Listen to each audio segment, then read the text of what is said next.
Hello बच्चों, let us read this question. This question says the answer to each of the following questions is a single digit integer ranging from 0 to 9. Potassium iodide reacts with acidified potassium dichromate. How many moles of potassium iodide are required for 1 mole of K2Cr2O7? So, इस question को solve करने के लिए हमें जो की concept required होगा वो है बैलेंसिंग ऑफ रिडॉक्स रिएक्शंस।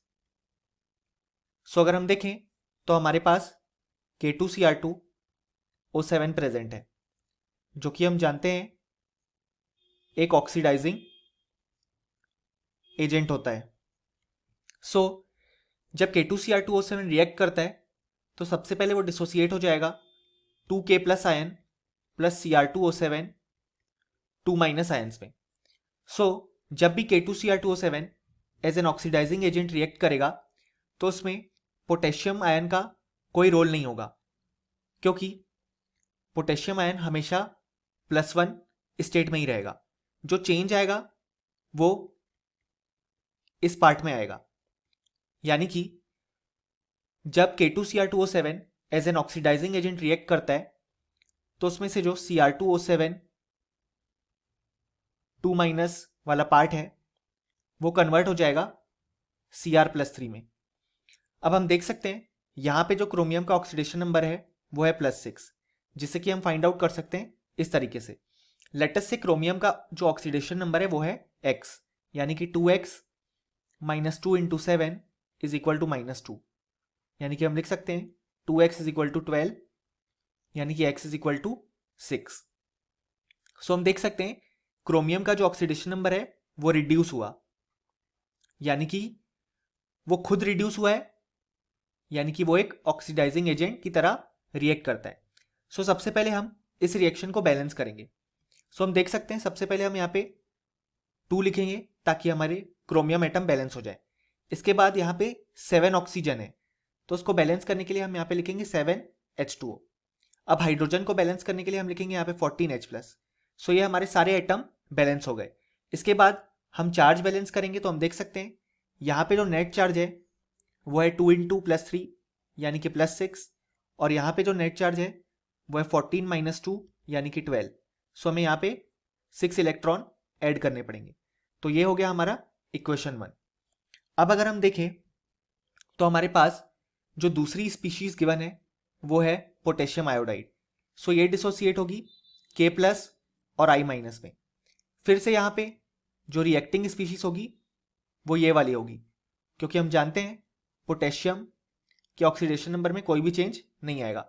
यानी कि अगर हम लिखें तो हम देख सकते हैं कि 1 मोल Ki से हमें 1 मोल I- आयंस मिलते हैं। सो हम जानते हैं जब K2Cr2O7 as an oxidizing agent use होगा तो वो I- को ऑक्सीडाइज कर देगा I2 में। हम देख सकते हैं यहाँ पे आयोडीन का जो ऑक्सीडेशन नंबर है वो है -1 और यहाँ पे 0, यानी कि वो ऑक्सीडाइज हो गया। सो अब अगर हम इस रिएक्शन को बैलेंस करें तो हमें यहाँ पे 2 लिखना पड़ेगा ताकि आयोडीन एटम बैलेंस हो जाए। इसके बाद हम यहाँ पे 2 इलेक्ट्रॉन्स ऐड कर देंगे ताकि हमारी जो चार्ज है वो बैलेंस हो जाए। सो हमारे पास ये आ गया इक्वेशन 2। सो जब Ki और K2Cr2O7 एक दूसरे के साथ रिएक्ट करेंगे तो ये दोनों जो हमने इक्वेशन में रिएक्शंस लिखी हैं वो प्रोसीड होंगी।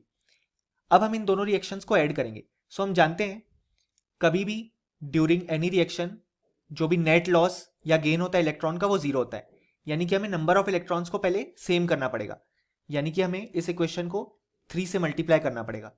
सो हमारे पास रिजल्टिंग इक्वेशन आ जाएगी 6I- converting to 3I2 plus 6 electron. ये हो गई हमारी इक्वेशन 3। अब हम क्या करेंगे, इक्वेशन 1 और इक्वेशन 3 को ऐड कर देंगे।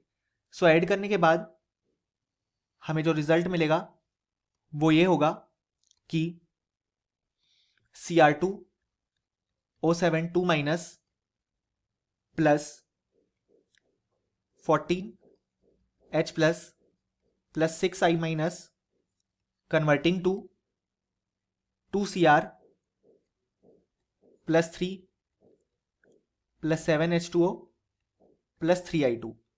तो ये हो गई हमारी कंप्लीट बैलेंस्ड इक्वेशन। सो हम यहां से देख सकते हैं कि 1 मोल Cr2O7 माइनस आयंस के लिए 6I माइनस आयंस लगते हैं। अब हम जानते हैं 1 Cr2O7 माइनस आयन आए होंगे 1 मोल K2Cr2O7 से, जो कि हमें क्वेश्चन में गिवन है। और बैलेंस्ड इक्वेशन से ये हम देख सकते हैं कि 1 Cr2O7 माइनस आयन के लिए हमें 6I माइनस आयंस चाहिए, यानी कि सिमिलरली 1 मोल के लिए हमें 6 मोल I माइनस आयंस लगेंगे। सो 6 मोल I माइनस आयंस आएंगे 6 मोल KI से, क्योंकि अभी हमने देखा कि 1 मोल KI 1 mole I minus ions देता है। सो हमसे क्वेश्चन में यही पूछा गया है कि कितने moles of potassium iodide required होंगे 1 मोल ऑफ K2Cr2O7 के लिए। सो हमें इसका आंसर मिल चुका है कि 1 मोल K2Cr2O7 के लिए 6 मोल KI रिक्वायर्ड होंगे। सो इस क्वेश्चन का जो करेक्ट आंसर हो जाएगा वो हो जाएगा 6 moles. Hope you understood the solution. Best of luck.